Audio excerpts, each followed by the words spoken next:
që para Banjskës apo me qysh që nga viti 2023 kur kemi ardhur këtu, ne kemi dikun rreth 70 rasteve kur në shtëpi të braktisuna kemi gjetur armatim eksploziv, granata hedhës. Zotri Elshania na tregon se sa raste të armatimit janë gjetur në 6 muajin e fundit në veri. 6 muajin e fundit në veri të vendit ne kemi pas 51 raste armatim pa leje, domethënë mbajtje pa leje. Me çast kemi hasur në shumë armë të ndryshme, të llojeve të ndryshme. 18 i kemi të dyshim, ndërsa pjesën tjetër e kemi pas pa të dyshim, domethënë NN. Jemi në kërkim të tyne.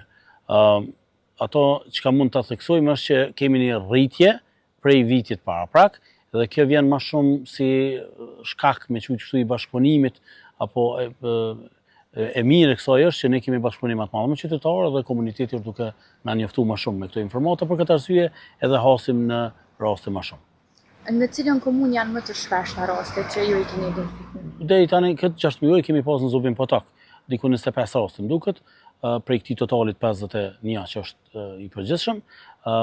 Mirë po, në bazë të informacioneve që ne pranojmë, bazë të informacioneve edhe veprojmë. Kështu që nuk është diçka e jashtëzakonshme që në një komunë gjenden më shumë se në tjetrën.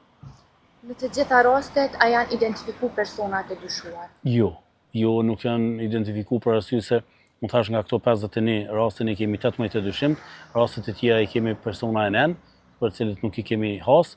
Ka kohë pas kohë kur ne identifikojmë atëherë dhe kemi të dyshimt që i marrim në pyetje dhe kemi kallëzime penale kundër tyre. Mirë po që nga viti 2023, që para Banjskës apo me qysh që nga viti 2023 kur kemi ardhur këtu, ne kemi dikun rreth 70 rasteve kur në shtëpi të braktisuna kemi gjetur armatim eksploziv, granata hedhës, raste të tilla të ndryshme që për neve shumica nga ta janë NN.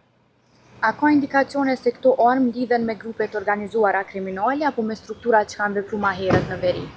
Na konsiderojmë që këto armë që i kemi gjetur në bazë të informacioneve të pranuara më shumë janë armë të lëna, domethënë që janë lënë aty për me largu prej shtëpive të veta apo banesave apo diçka tillë, për arsye se ne kemi pas rast kur e kemi kontrolluar një shtëpi 2 herë ose 3 herë, mirë po në të katërtën herë kemi gjetur armatimin në atë vend.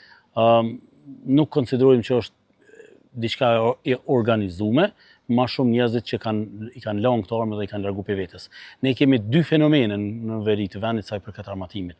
Njëra në fillim kur kemi ardhur kemi pasur që ka qenë si një front lufte që shkon prej Kërshit të Dudës, të malla bosnjakëve, nëpërmjet shkollës teknike, malla bosnjakëve rrethit e ura ku janë karabinierët të RKQ të shkon Sodall, ndërsa pjesa tjetër ka qenë më shumë si depo me kështu armatimit ku ato janë lanë.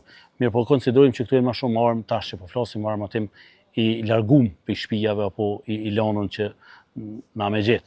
Jo vetë se i keni bëu publike pamjet kur janë gjetur armë, a mundemi na tregu përsëri se çfarë armë shkryesisht i keni gjetur në këto raste? Po kemi Kalashnikov, armë të shkurta, pushgjyëtije, armë gjata që i bjen M48 që po zom, raketa hedhës, gjithfarë lloj të armatimit deri tani që ne kemi hasur dhe kemi gjetur. Kur janë identifikuar personat, shumica prej tyre janë liruar në procedurë të rregullt. A mundemi na tregu se pse ndodh kjo? Pse gjithmonë lirohen në procedurë të rregullt? Jo, ne kemi raste kur lirohen në procedurë të rregullt për arsye se dihet që është pronari, ka qenë mbyllur ajo armë dikun brenda në shtëpi, ne kemi gjetur mbas informacioneve, nuk ka pas ndonjë rrezik që mundet me shkaktuar ndonjë ndikim ndonjë person të dyshim dëshmitar që ata mundin me bë, mirë po kjo më shumë vjen si vlerësim edhe i prokurorit të rastit.